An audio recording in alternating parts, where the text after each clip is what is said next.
Hello there and welcome back again to my YouTube channel. If you're a returning subscriber, thank you for coming back. If you're new here, my name is Abby. The page is Inspired Abby. I talk about everything fashion, style. I do vlogs, lifestyle. I talk about many different things. We just have fun here. So welcome. On my last video, I talked about skincare and the interest was really amazing. Thank you to everyone who watched that video. If you haven't seen it, please check it out. I talked about skincare and how I worked on my skin from where it was to where it is now and what I'm still doing, my journey in terms of my skin. I talked openly and honestly about those things. So if you haven't seen it, please do check it out. The views were amazing. It was my first view, my first over 2,000 views on a video. It was so amazing. But what if everyone who watched that video was subscribed? Won't that be amazing? So please, if you're watching this video and you haven't subscribed, it doesn't take a minute. Please just pause the video and just click on the subscribe button. Everywhere I go, beauty finds its way in the little things of every day. So on the last video, I talked about how my skin went from that to this. It's still a journey. There are things that I'm still doing to help improve on my skin every day. I talked about the products I use. I talked about the fact that I had to go see a doctor and I was placed on antibiotics to help treat whatever was going on from within, and that helped. And then I started with products, and I talked about the type of products I use in that last video. So please do check it out if you haven't seen it. Now, I just want to talk about a few other things which I probably didn't mention in that video.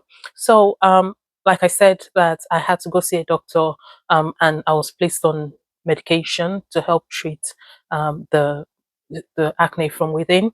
I also want to talk about the fact that people suffer from acne because of hormonal imbalances as well. So there could be other things going on that's causing the acne. So it's always a good thing to start with going to see your doctor so that they can test you, check everything, be sure of where this is coming from, and then they can treat it properly and the right way.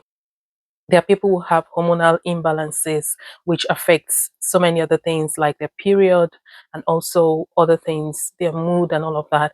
And one of the maybe kind of symptoms would also be the fact that you could break out into acne quite often. So always good to check with your doctor to see the reason why you've got serious acne. Another thing I wanted to talk about was the fact that for people, especially for people who live abroad, there's something called hard water. So for some people, when they move from one country to another, adjusting to the water might be a bit of a challenge on their skin. That could affect the skin. And then there's also something called hard water, which we have in many parts of the UK. So when we moved to where we're living at the moment, I found out that they've got quite a concentrated amount of hard water. So the water was the hardness of the water, if we could put it that way, was higher than where we were before. So that means that we had to get the water filtered.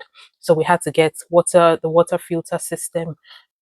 So that meant we had to have the water filter system integrated into our water system so that it can filter out the hardness of the water. It's basically softening the water. So it's the water softening system that softens the water.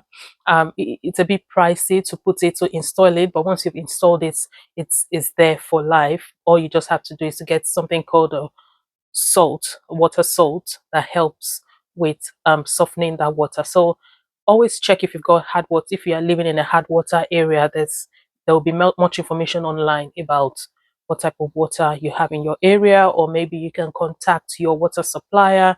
They might be able to give you some tips into whether you are in a hard water area. Let's talk about triggers.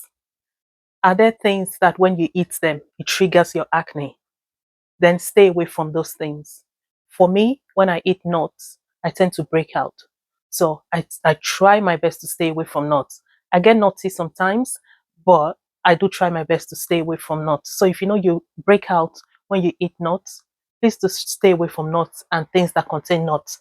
If you break out if you eat oily food, stay away from those things. Stay away from the triggers. There's no point eating things that are going to trigger you unnecessarily. If you know it's going to trigger your acne, stay away from it. It's best to just stay away from those food. I don't know if there's scientifically a link between acne and nuts.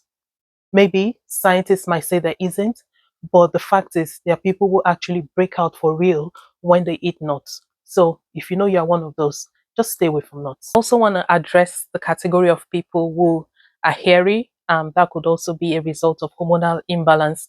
I'm one of those who are quite on the hairy side, so I do get the odd hair under my chin.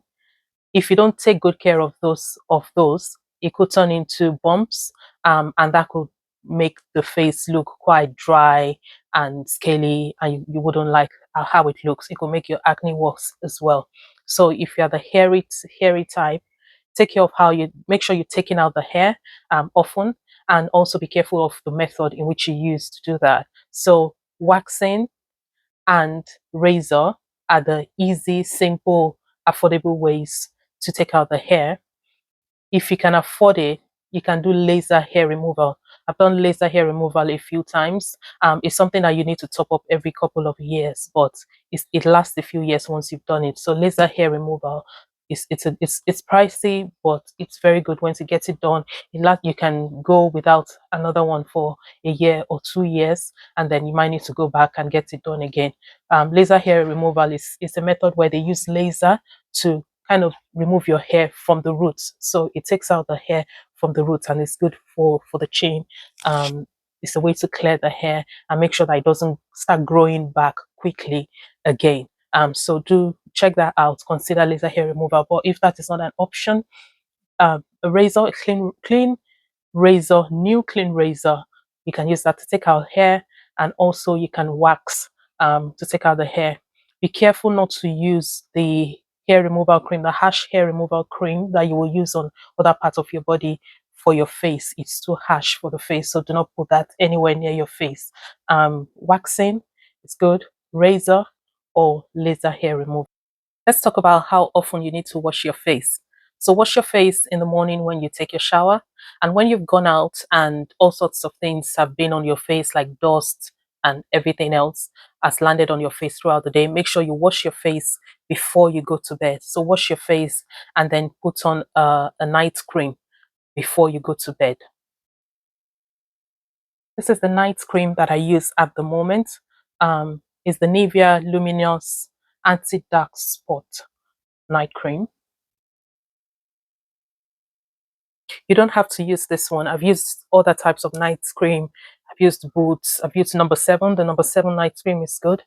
So you can check that out. Any night cream that helps with maybe treating the spot while you sleep is good. So make sure that you don't go to bed if you've got dry skin, make sure that you don't go to bed without any sort of moisture on your face. And don't use the day cream, because the day cream has SPF most likely on it. Most of the moisturizers that you'll use during the day, like the one I showed in the last video, that has got SPF, some SPF in it, which is the sunscreen. So don't use that to go to bed. Don't go to bed with your sunscreen. Basically, wash your face and use some night cream on your face for moisture and something that can just keep on treating your skin while you sleep before you go to bed. Where can you find good products for your skin? So a good place will be Boots. Boots at Boots Pharmacy and store, you can find a different variety of skincare products, different price levels and tags. So whatever fits into your price range, you can always get from the low to the high end, and there are Boots own products as well. So Boots is always a good one-stop shop for skincare products. I talked about washing your face before going to bed. Every time you wash your face, do not dry your face with a towel, especially not the towel that you've used on your body. Do not use towel at all, because they carry things, germs and bacteria in them that you don't want to put back on your face. So it's either you air dry your face, so just wait for the air to dry it naturally, or use tissues, clean, new tissue, preferably kitchen towels. Use that, just dab it gently to remove the water from your face, and then you can go on with your moisturizers and other products. Also, remember to change your pillowcase often. Once you've used your pillowcase for a couple of days, change it. Try to change your pillowcase at the very least 2 times a week. This is because when you sleep, when you lay down and sleep, um, you can sweat, all sorts of things come out of your face that goes on the pillowcase, and then you come back again and put your face back on the pillowcase, and that goes back onto your face. So that doesn't really help. If you're spending so much money on products to help improve your skin, and all you're doing is putting all the stuff back onto your face, putting all the dirt and dust and sweat and everything back on your face, that doesn't really help. So do change your pillowcase often. This applies to men and women too. Change your pillowcase often. Avoid touching your face so much. I am guilty of that. Sometimes when you break out in acne, you're so conscious of it, so you're picking at it. Do everything you can not to pick at your acne or touch your face so much, because you've got dirty hands. No matter how much you've washed your hands, our hands are always dirty. There's always things there that we don't want to go into our face, because you've got open pores on your face, and then you're just transferring the dirt into those open pores and into your face. So try as much as possible not to touch your face so often.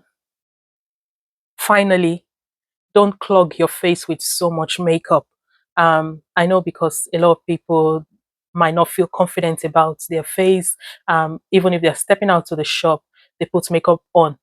I used to do that. I was guilty of that. So I'll be going for my weekly shopping and I'll put makeup on my face because I wasn't confident about how my face looked. It doesn't really matter. Go out with your face like that. Stop putting makeup on your face so much. Don't wear makeup too many times during the week. Try as much as possible to reduce the number of times you wear makeup. And even when you do, once you get back home and you settle down, wash it off very, very quickly. If you're at home and receiving visitors, there's really no need for you to go put on makeup. They are in your house, it's your house, so they should be able to deal with what your face looks like. And especially if you're trying to treat your skin, when you keep putting makeup, it doesn't really help for all the products to work. So you're just clogging up your pores. You're not allowing your face to breathe. So allow your face to breathe. Let people get used to what your actual face looks like. I'm sure you look beautiful anyway, so stop clogging up your face with makeup all the time. You don't have to wear makeup all the time. I personally don't like wearing makeup. I had to do it so much at the time because I wasn't feeling confident. But I had to say to myself, you know what, that is what my face looks like, and everyone is going to have to deal with that. So I only wear makeup. Sometimes I don't wear makeup in a month. I go to the office sometimes with my face like that. They need to get used to it and deal with it. So yeah, reduce the number of times you wear makeup as much as possible. So I've been talking about skincare, but really focused on the face mostly. I know we have the rest of our body as well. So if you've got dry skin on the rest of your body, like I do, shea butter is your miracle go-to. It works like magic. Pure shea butter on your body. If you want, you can add a few other lotions to it, maybe for the smell. That is totally fine. But shea butter, real natural shea butter, is very good for the skin. Now, if you've got acute dry skin, there are other products out there like E45 that doctors actually do recommend for dry skin, so you can do that as well. But shea butter will give you that, that moisture that you need for the rest of your body. But please do not put shea butter on your face. If you put shea butter on your face, once the sun hits it, it will burn your skin so badly. So do not put shea butter on your face. Even when you put sunscreen on it, it will still burn because shea butter is quite strong and it's pretty much oil based. So you're frying your face in the sun. If you wear shea butter and go into the sun, you're basically frying your face. So don't put shea butter on your face. You can put it on the rest of your body, even in your hair, but not on your face. And also to re-emphasize the need for you to wear sunscreen all the time. Please do wear your sunscreen, especially if you're using products to help improve your skin. And yet, because those products are quite strong, not harsh, they are strong but not harsh, they can burn your skin when you go into the sun. So if you use something like vitamin C serum and you don't use sunscreen, you're frying your face. So you need to make sure that you're protecting your skin with sunscreen. I hope these tips have been helpful. If you want me to delve into other things about skincare, maybe about the rest of the body as well, please do let me know. Ask questions. Please put your comments in the comment section. Thank you once again for stopping by, and once again, please do subscribe to this channel. It's been great doing this skincare series. Thank you, and yeah, please do stop by again. Bye.